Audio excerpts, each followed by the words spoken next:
Hello and welcome back, Pen Pals. We're continuing today with Walt Disney, an American original. We are going to start section 2, chapters 6 and 7. The Cartoon Makers, years 1923 through 1934. Chapter 6. By 1923, when Walt Disney arrived with his half-filled suitcase, Hollywood had become a company town. It had been scarcely a decade since movie makers started arriving in California, and now films were approaching the status of an industry. Mammoth studios had risen from the lemon groves of Hollywood, and others had grown up in Culver City and over in the Cahuenga Pass in the San Fernando Valley. Walt set up residence with his uncle Robert Disney, who had retired to Los Angeles, and began exploring the new, sun-swept world. Near his uncle's house was Edendale, where Max Sennett filmed his Keystone comedies. Not far away were the crumbling remains of Babylon, the gigantic set of D.W. Griffith built for Intolerance. Walt rode the big red trolley of the Pacific Electric to Culver City and gazed in awe at the mammoth Circus Maximus of Ben-Hur. He walked along La Brea Avenue in Hollywood, past the English bungalows of the Chaplin studio, hoping that he might glimpse the comedian he had idolized. Walt wanted to be on the inside of the studios, directing movies. He ordered business cards proclaiming himself as Kansas City representative Universal and Selznick newsreels. He presented the card to the receptionist at Universal and announced that he wanted to pass to the studio. He seemed so self-assured that he was allowed to enter, and for hours Walt roamed the glassed-in stages and outdoor sets, watching filmmakers at work. Returning to the employment office the following day, he cited his experience in Kansas City and asked for work as a director. He was turned away. He drew the same reaction when he applied for work at other studios. No one was impressed by the raw kid from Kansas City. Walt said he was willing to accept any kind of work just to be inside a studio. No openings, he was told. Walt ran out of money and had to borrow from Roy to pay Uncle Robert $5 a week for room and board. Walt visited his brother at the Veterans Hospital in West Los Angeles and told him of his frustration. Roy suggested that Walt should return to the cartoon business. "No, I'm too late," Walt said. "I should have started 6 years ago. I don't see how I could top those New York boys now." Yet the animated cartoon had made little progress in the 10 years since it had become a movie attraction. Early attempts at cartoons had been made by J. Stuart Blackton's Humorous Faces of Funny Faces in 1906 and Winsor McKay's Little Nemo in 1911. McKay, a newspaper cartoonist, also toured in vaudeville with his Gertie the Trained Dinosaur, which responded on the screen to his commands. Not until John R. Bray's The Artist's Dream in 1913 were the commercial possibilities of the cartoon realized. In the following year, Bray introduced the first popular series, Colonel He's a Liar. Production of cartoon movies became practical with the 1914 innovation by Earl Hurd of using celluloid for action drawings and laying it over backgrounds. Thereafter, series proliferated. Hurd's Bobby Bumps, Max Fleischer's Coco the Clown and Out of the Inkwell, Pat Sullivan's Felix the Cat, Paul Terry's Farmer Alfalfa, Bud Fisher's Mutt and Jeff, and others based on newspaper comic strips such as The Cats and Jammer Kids, Crazy Cat, Bringing Up Father, and Happy Hooligan. The cartoons were rarely more than comic strips that moved. Cartoons were two-dimensional. They hurtled from one gag to another with no concern for plot. It was rare for Walt Disney to be wanting in confidence, but he didn't believe he could compete with the professionalism of the New York cartoon studios. Besides, there were no cartoonists to help him in Hollywood. The animation business was entirely centered in New York. He continued seeking work at the studios. One day, he encountered a Kansas City friend who was equally movie-struck. "I got a job in the picture called The Light That Failed," the friend announced. "They need more extras. You can write a horse, can't you, Diz?" "Of course," said Walt, although his writing days had ended in Marceline. The studio hired him for a cavalry charge, and Walt considered his early ambition to become an actor. Then rain postponed filming, and the cavalry was cast with new extras.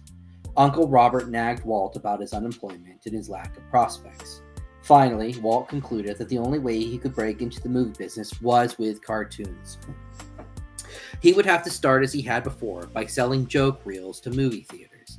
He rigged up a cartoon stand in Uncle Robert's garage. Using dry goods boxes and spare lumber, he needed a patron, and he paid a call to the offices of Alexander Pantages, who operated a chain of movie and vaudeville theaters. Walt outlined his idea to an assistant, who replied, "Mr. Pantages wouldn't be interested," a voice answered. "How do you know I wouldn't?" Pantages himself appeared, and Walt outlined his plan. "You make me up one of those, and if it's what you describe, I'll be very interested," said Pantages.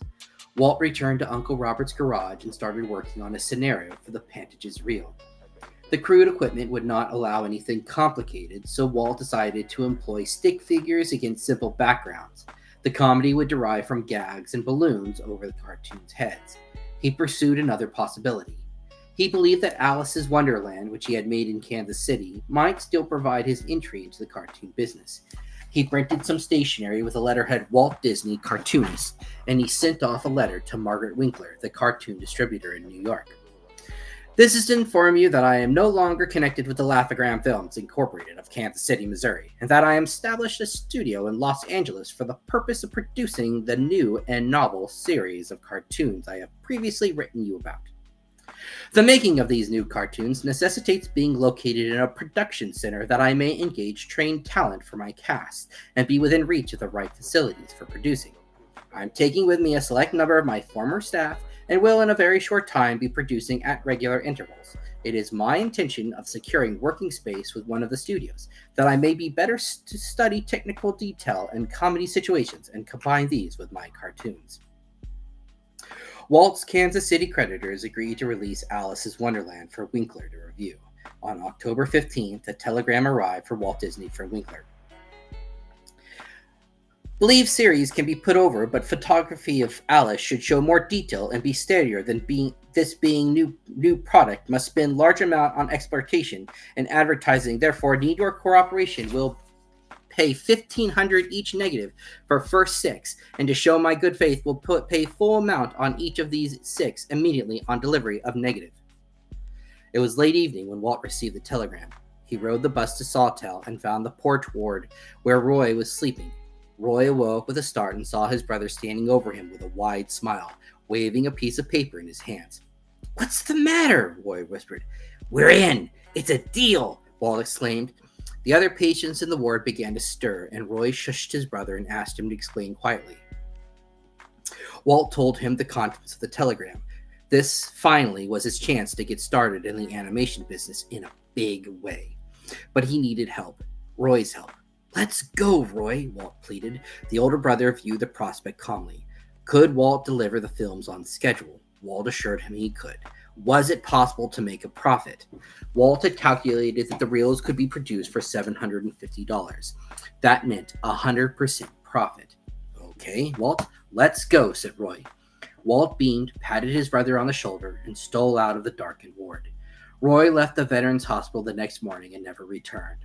The spot on his lung had healed, and he was never again troubled with tuberculosis. He had saved $200 from his $80 a monthly pension, and the money went into the new enterprise.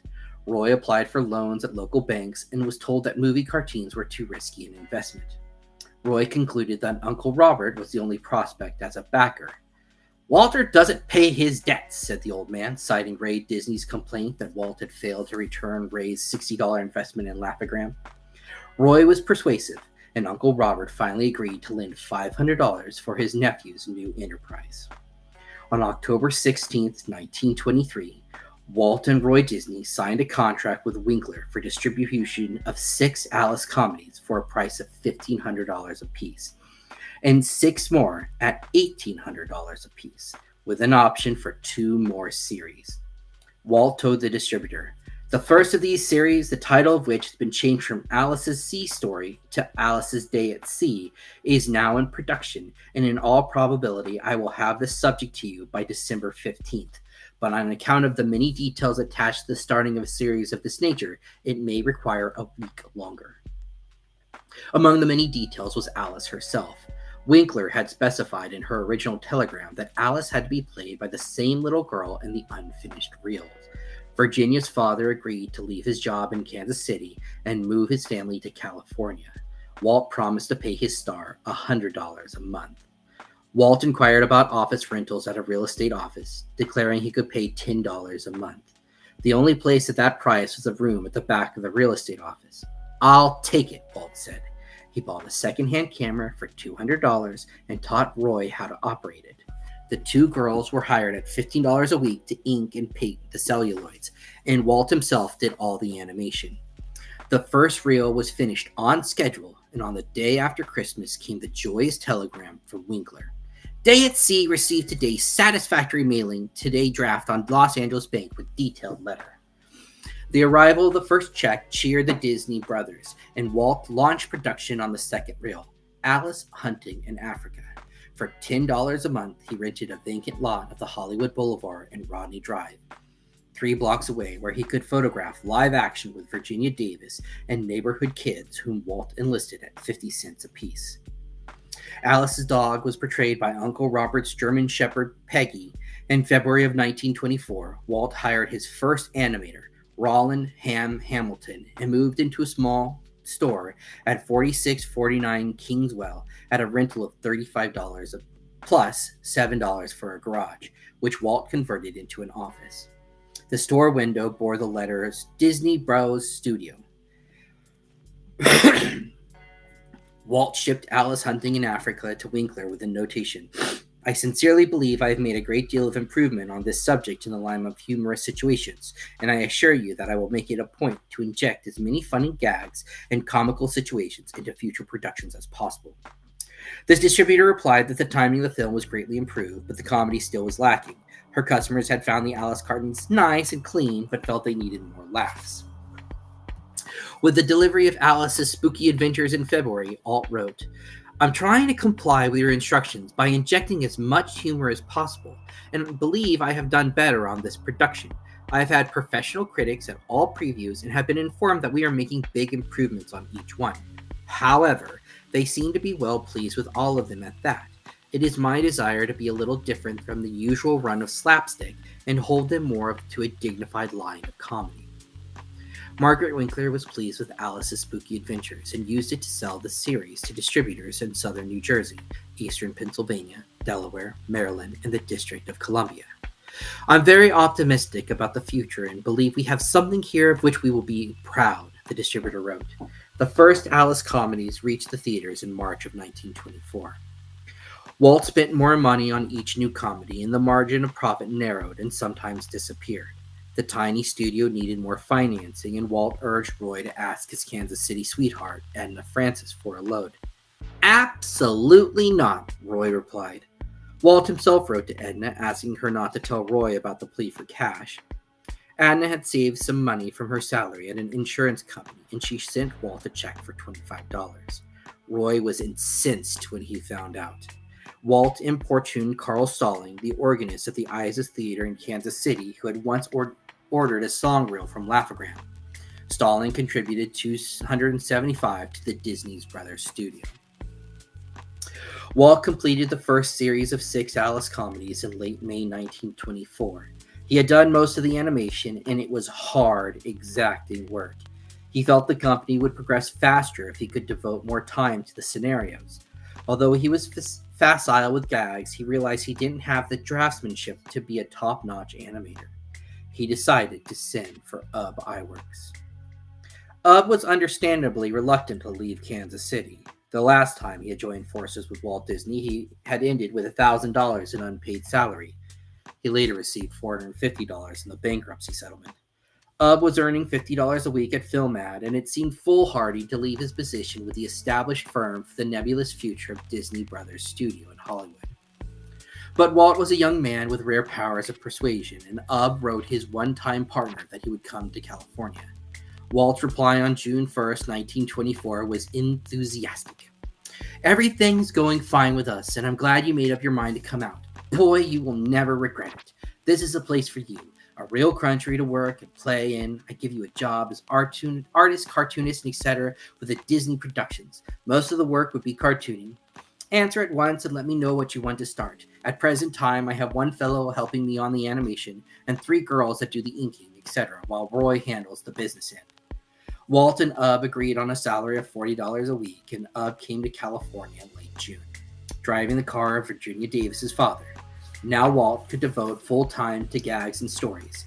His career as an animator was over. With Ub on the payroll, there was a little money left over for the two partners. Walt and Roy had moved out of Uncle Robert's house and were sharing a single room in a rooming house with a bathroom down the hall. They ate their meals in the room or dined at a nearby cafeteria. The brothers devised a technique to stretch their dinner money. As they went down the cafeteria line, Walt ordered the meat course and Roy took the vegetable. When they got to the table, each portion was split in half and they shared with each other. The addition of Ub Iwerks as animator gave the Alice comedy series an added boost, both in the quality of the drawing and the speed with which they were produced. But the money flow did not improve, and a note of desperation entered Walt's letter to the distributor. After her marriage to Charles Mintz, Margaret Winkler had retired. Mintz took over the company, and the relationship between producer and distributor were not as cordial as before. Mintz began sending half payments for the films. "We need money," Walt wrote to Mintz on August 29, 1924. "We have been spending as much as you have been paying us for the films in order to improve and make them as good as possible. And now that we're receiving only $900, it puts us in an L of a hole. I'm not kicking about that, however. I'm perfectly willing to sacrifice a profit on the series in order to put out something good, but I expect you to show your appreciation by helping us out. As you know, we haven't had the money to spend on them. We will have to skimp, and at this time, it would not be best to do that. So please, for our sake as well as your own, give this more consideration, and instead of sending us $900, make it the full amount, accepting a fair discount which will enable us to pull through this period." Mintz replied that his own company was short of money and he could not accelerate the payments. He reported that he had been able to book Alice Gets in Dutch into the new Piccadilly Theater in New York, but that the manager had complained that Alice appeared too light and her actions were too jumpy. Walt replied that he could improve both conditions, but a certain amount of jumpiness was inevitable because of double printing of the animation on the live action. Mintz continued to press for more comedy, and Walt wrote him that in the Alice Cans the Cannibals, we have endeavored to have nothing but gags, and the whole story is one gag after another. As the comedy improved in the Alice comedies, public and critical acceptance grew. Motion Picture News remarked of Alice's Wild West show, "Walt Disney, the cartoonist, produced a novel combination of an actual acting cast and cartoons in this single reeler, and is highly amusing and wholly entertaining. The Cinematographic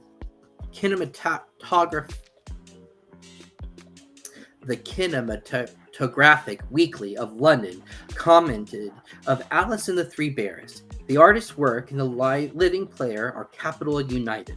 The moving picture world said of Alice Cans the Cannibals. Each one of these Walt Disney cartoons appears to be more imaginative and clever than the preceding, and this one is a corker." In December 1924, Mintz offered a contract for 18 more Alices at $1,800 per picture, plus a share of the profits from rentals to theaters. At last, the Disney Brothers studio was on steady footing. Walt invited two more of the Laugh-O-Gram alumni, Hugh Harman and Rudy Ising, to leave Kansas City and join him. Living together in one room had improved a strain on both Walt and Roy. Living together in one room had proved a strain on both Walt and Roy. They grew irritable and snappish, particularly over meals. Roy was the cook since he spent more time in the room. On doctor's orders, he had to take an afternoon nap and quit work early. One night, Walt claimed that dinner was unfit to eat, and Roy exploded, "All right, to hell with you. If you don't like my cooking, let's quit this arrangement." He sent off a telegram to Edna Francis asking her to come to California and marry him. Edna arrived with her mother on April 7, 1925, and the wedding took place 4 days later at the home of Robert Disney. Elias and Flora Disney came to Los Angeles from Portland, accompanied by Herb. Walt served as Roy's best man, and the maid of honor was Lillian Bounds, a pretty girl who had been working as an inker and painter at the studio. She had been born into a pioneering Idaho family, and in 1923 had left business school in Lewiston to visit her married sister in Los Angeles. Lillian met a girl who worked at the Disney Brothers studio, applying ink and paint to the cartoon celluloids. The girl said another job was open, and Lillian applied for it. Walt and Roy found her attractive and efficient, and she had the added advantage of living nearby, so they wouldn't have to pay her care fare. She was hired at a salary of $15 a week. Walt was too immersed in his work to pay much attention to the new ink and paint girl. But after he had bought a little Ford runabout for the studio errands, he sometimes drove the girls home from work. One evening, as he dropped Lillian at her sister's house, he remarked, "I'm going to buy a new suit. When I get it, would it be all right if I called on you?" Lillian said it would be. A check had just arrived from Winkler, and Walt convinced Roy that they should celebrate by purchasing suits. They went to the Foreman and Clark store in downtown Los Angeles, and Walt picked out a two-pants outfit, while Roy settled for a one-pants suit. Walt's was gray-green, double-breasted, and stylish. He arrived that night at Lillian's house, and after meeting her sister and brother-in-law, he asked eagerly, "How do you like my new suit?" Walt became a steady caller, often having dinner at Lillian's house, sometimes taking her out to a tea room on Hollywood Boulevard. Walt acquired a new car, a second-hand Moon, dark gray with a light on the radiator. And on weekends, he and Lillian motored to Pomona, Riverside, and other Southern California cities. At night, he and Lillian drove to theaters in Glendale or Hollywood. The dog he had bought Lillian kept her company in the car while Walt watched a Rivals cartoon. Afterwards, Walt expounded on the merits or deficiencies of what he had seen. Walt had often proclaimed that he would never marry until he reached 25 and he had saved $10,000. He fell short on both counts. After Roy had married Edna, Walt suggested to Lily that they should marry too. Roy took Walt to a cut-rate jeweler who displayed a 3/4-carat diamond surrounded by tiny blue sapphires, priced at $75 and others at $35. Walt selected the $75 ring. On July 13, 1925, he placed it on Lillian's fingers in the living room of her brother, the fire chief of Lewiston, Idaho. The newlyweds honeymooned at Mount Rainier in Seattle, then returned to a $40-a-month kitchenette apartment in Los Angeles. Thereafter, Lillian worked at the studio only in times of emergency. Marriage brought added pressure on the Disney brothers to make their young enterprise succeed. Roy continued overseeing the financial affairs, entering expenses into the company ledger with a meticulous hand. A hat for Virginia, $4.95. Salary for a teacher, 2 days, $20. Tips for the projectionist and organist at a preview, $2. Salary for Roy Disney, $50. On July 6, 1925, the Disneys made a $400 down payment on a lot at 2719 Hyperion Avenue, where they planned to build a larger studio. Robert Disney had been repaid his original $500, but his nephews had to submerge their pride and ask their uncle for an additional $100 when their cash ran low. Roy contributed his $80-a-month pension. The studio's financial health depended largely on money from Margaret Winkler after delivery of each new cartoon. The checks were now being brought in person by Charles Mintz's brother-in-law and Hollywood representative George Winkler, but the money did not arrive promptly enough for Walt. He complained to Mintz, who responded that Alice's were being delivered too frequently. This started in an angry exchange of letters. Disney to Mintz, October 2nd, 1925. First, let me say that it is my intention to live up to the contract, and I expect you to do the same. I intend to continue shipping pictures to you as fast as completed, which is about 16 days. I will expect you to take them as delivered and remit immediately. Your failure to do so will constitute a breach of contract and will force me to seek other distributors. Mintz to Disney, October 6, 1925.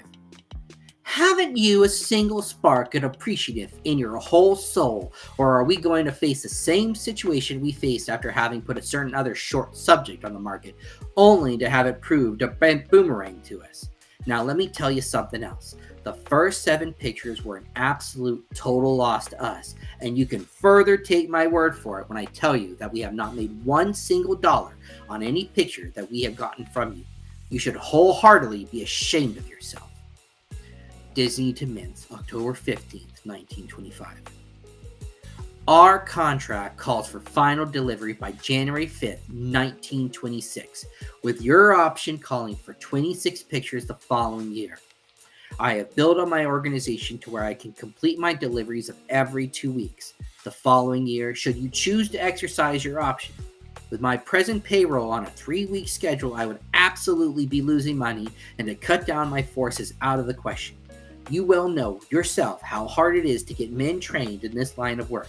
My artists are all experienced, capable men, difficult to replace at any salary. How can I afford the loss which a delayed schedule would mean? Mintz to Disney, November 17th, 1925. In the first place, I think you will agree with me when I tell you that we lost a lot of money on the first series of Alice comedies. I think you will also believe me when I tell you that so far on the second series, we are a great distance from breaking even. I think you will also agree with me when I tell you that to continue in that way would not be plausible. If you've been reading the trade papers and if you have been mingling with film people, you have undoubtedly seen the handwriting on the wall. It is actually a fact that the independent market has gone to smash. The 23-year-old filmmaker Walt Disney was receiving his education in the movie business.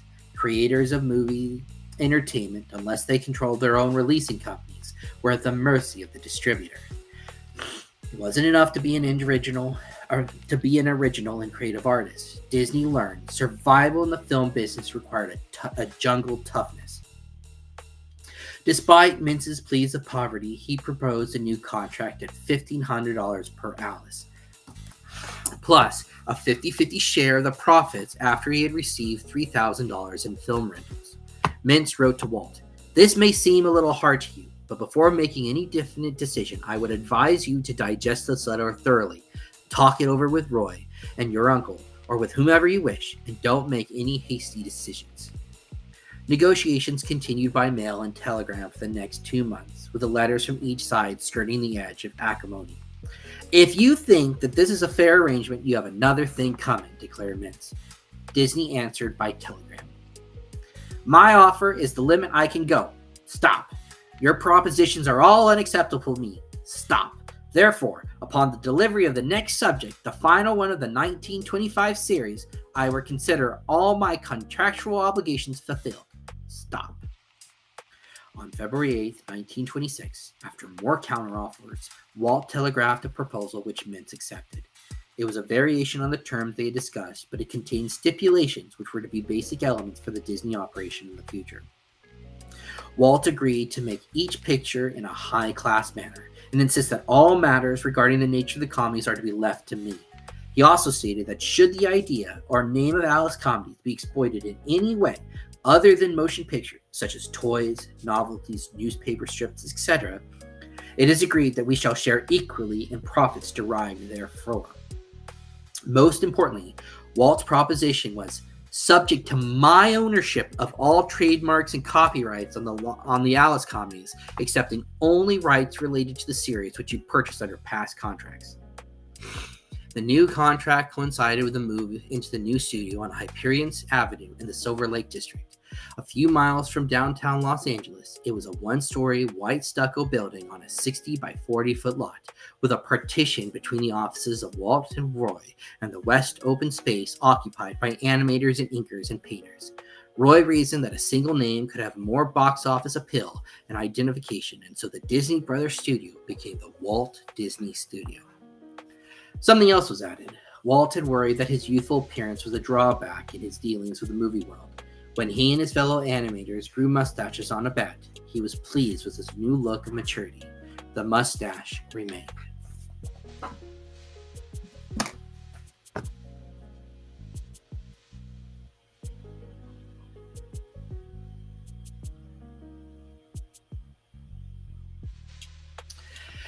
A 1926 photograph of the Disney production team posing in front of the new Hyperion studio gave a picture of the spirit of the enterprise. All but one are transplanted Kansas Cityans, and they appeared imbued with the atmosphere of their new land. All but Roy Disney are in their mid-20s. 4 still have the mustaches they grew on the office bench, and they seem more mature, although Disney's mustache gives them a look of a sober Charlie Chase. The young men are posing with their precocious star, Margie Gay. Virginia Davis's parents had withdrawn her from the series to seek a dramatic career with scant success. Margie stands on an upturned box topped with a stack of books. The men stand in a row, long legs crossed, like Taurines posing, and the Hollywood vogue of the 20s all wear knickers, or perhaps seem to, by tucking their trousers under long stockings. Their smiles are fixed and determined, revealing the righteousness of their cause. They were indeed dedicated to their work of creating comedy cartoons. Having failed in Kansas City, Walt Disney was determined to make the Hollywood venture an ever-growing success.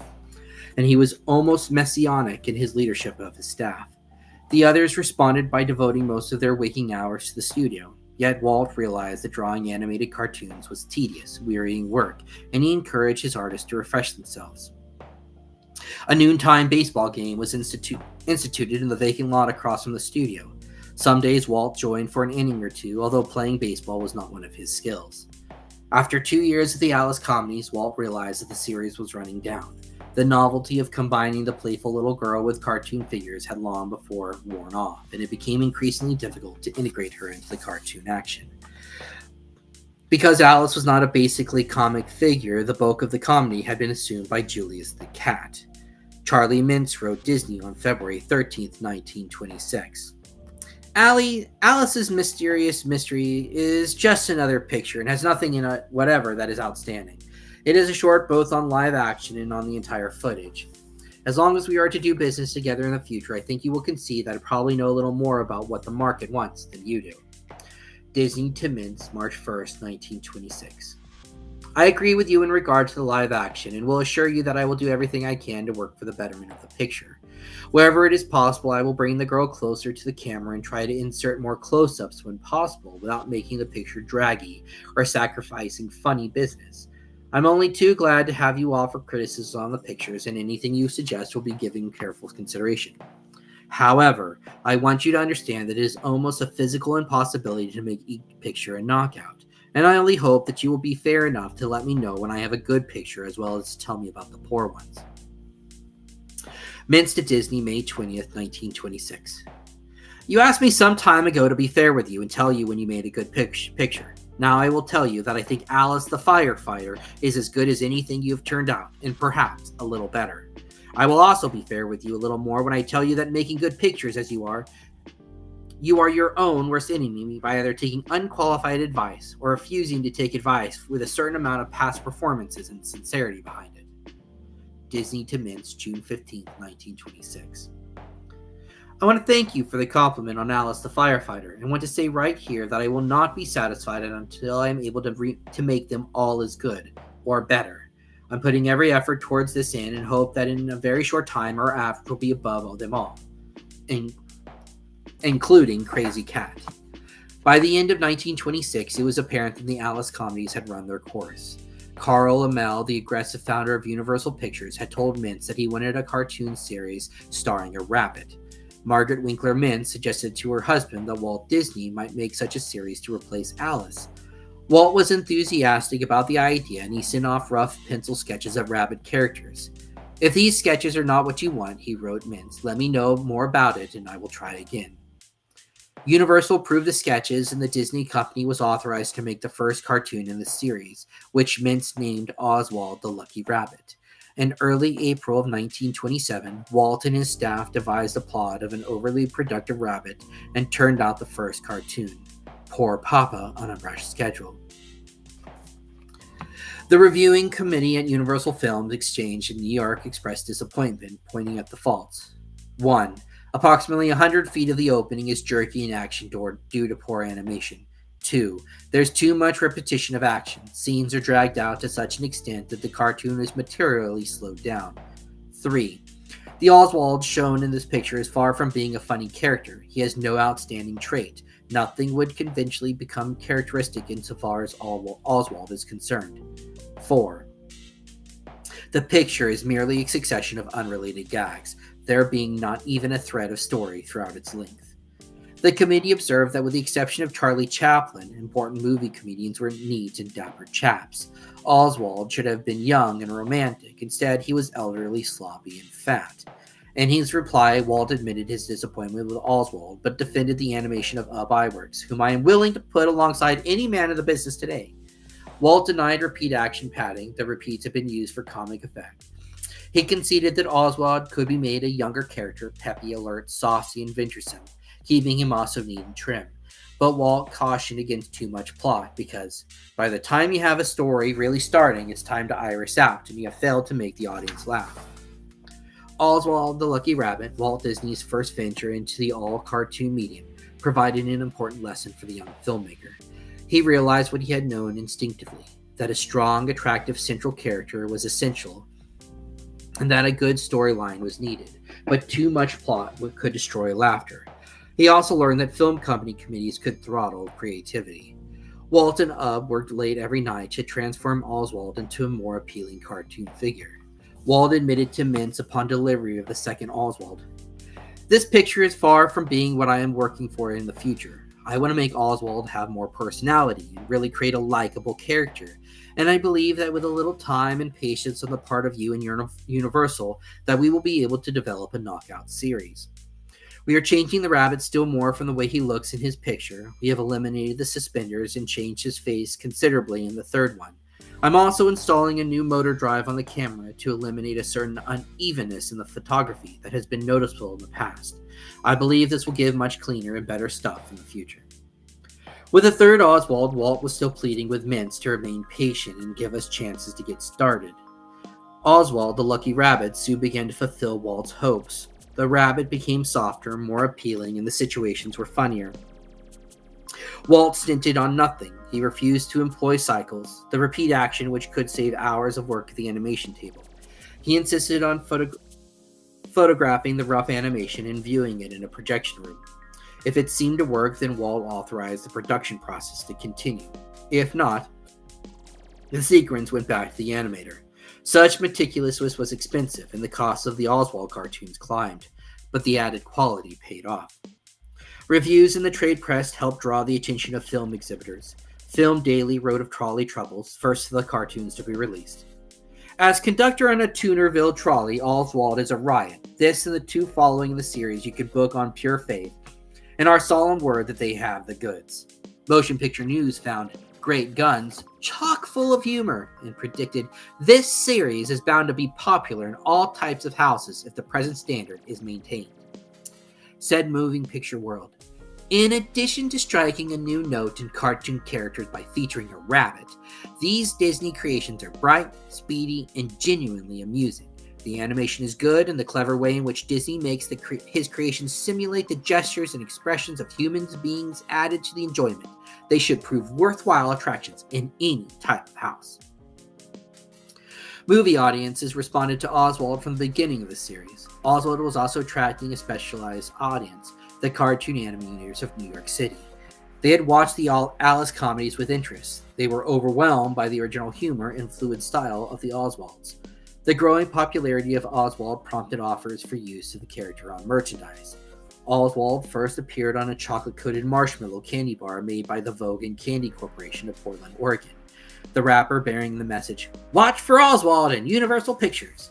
The Philadelphia Badge Company issued a button with Oswald's likeness, and the Universal Tag and Novelty Company offered an Oswald stencil set.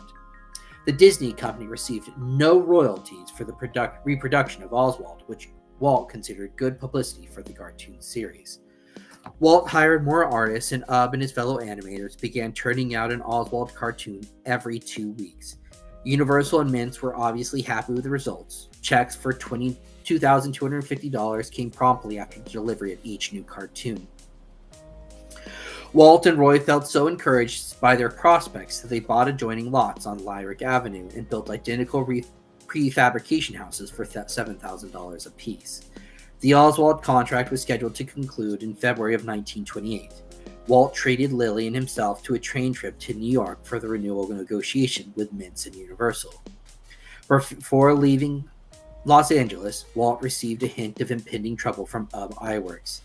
There were indications, Ub suggested, that Mintz's brother-in-law was doing more on his fortnightly visits to the Disney studio than merely collecting the completed Oswald and the lobby poster which Ub created for each new chapter. Ub had become suspicious of the confidential talks that George Winkler had been having with the other animators at the studio. Walt was inclined to dismiss Ub's suspicions, and he went off to New York with an air of optimism. Mintz greeted Walt and Lily cordially, and they were joined at lunch in the Hotel Astor by Margaret Winkler Mintz, who had started Walt's career by distributing the Alice comedies. The conversation was warm, but Walt detected a hollow note in Mintz's geniality. Jack Alicote, editor of Film Daily, stopped at the table, and Mintz introduced him to the young producer of the Oswald cartoons. "Oswald? Oh yeah," said Alicote. "I've heard nice things about them, especially nice grosses. Walt was pleased, but he noticed that Mintz seemed disturbed by the remark. Negotiations for the new Oswald contract were held in Mintz's office on 42nd Street. Walt began by suggesting that in view of the unquestioned success of Oswald, the price per cartoon should be raised from $2,250 to $2,500. I'll give you $1,800, Mintz said. $1,800 for each cartoon would mean a loss for the Disney studio. Walt asked for an explanation. Either you come with me at my price or I'll take your organization away from you. Mintz announced, I have your key men signed up. Walt couldn't believe it. Had Mintz actually plotted to steal away the Disney animators? And would his boys, to whom he had taught the cartooning trade in Kansas City, desert him to work for Mintz? Walt told Mintz he needed time to consider the ultimatum. Walt hurried back to the hotel and telephoned Roy the news of Mintz's bombshell. Roy made an investigation and discovered that virtually all of the animators, except iWorks, had committed themselves to Mintz. Mintz pressed for a decision and Walt tried to stall. He found an ally in Alicote, and the trade paper editor arranged interviews at Fox and Metro-Goldwyn-Mayer, but neither company expressed interest in releasing Oswald. Now Mintz played his trump card. By contract, Oswald was the property of Universal Pictures, not Walt Disney. Walt was disheartened. All of his hard work and creative effort had created a valuable property which he didn't own. When he told Lily the sorrowful news, he vowed, never again will I work for somebody else. Charlie Mintz made another offer. He would pay for the cost of producing each cartoon, providing liberal salaries for studio employees, and sharing for 50% of the profits. Walt had no intention of accepting the offer, but he asked for time to consider it. He hoped he could persuade Universal executives to intervene. Give us a decent break, he pleaded, but Universal sided with Charlie Mintz. Well, we are still hanging around this hellhole waiting for something to happen, Walt wrote his brother on March 7th. Before you get this letter, I hope you will have had a wire containing good news. I can't rush things any faster, just have to do the best I can. But I will fight it out on this line if it takes all summer. It sure looks like a fight to the finish. Charlie is very determined to get absolute control of everything and will do everything in his power to gain his end. But unknown to him, we have a stronger power on our side. Walt told Roy of waiting in the hotel room for a telephone call from Universal, with the hope that they will take advantage of the situation and give Charlie the air and deal direct with us. But I guess that is hoping for too much. But don't worry, I really do feel that everything will turn out for the right. Anyways, I believe that whatever does happen is for the best. Walt retained his calm attitude in messages to Roy, adding requests to turn off the water heater, making sure that his female dog did not become pregnant. Keep your chin up, Walt advised his older brother. We will be able to laugh last. That's the best laugh of all. Finally, there was nothing to do but concede defeat. Walt paid a last visit to the office of Charlie Mintz to say he could not accept the offered terms. Mintz could have Oswald. Surprisingly, Walt evidenced no rancor. He offered the older man advice. Protect yourself, Charlie. If my artist did it to me, they'll do it to you. The triumphant Charlie Mintz refused to believe that Oswald could ever be wrested away from him, but that was what later happened. Walt and Lily packed their bags for the melancholy trip home. Walt sent a final telegram to Roy. Leaving tonight, stopping over Kansas City, arriving home Sunday morning, 7:30. Don't worry, everything okay.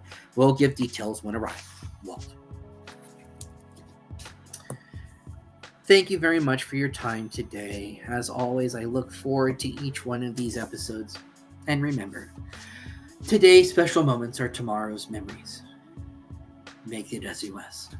Have a good day. Bye-bye.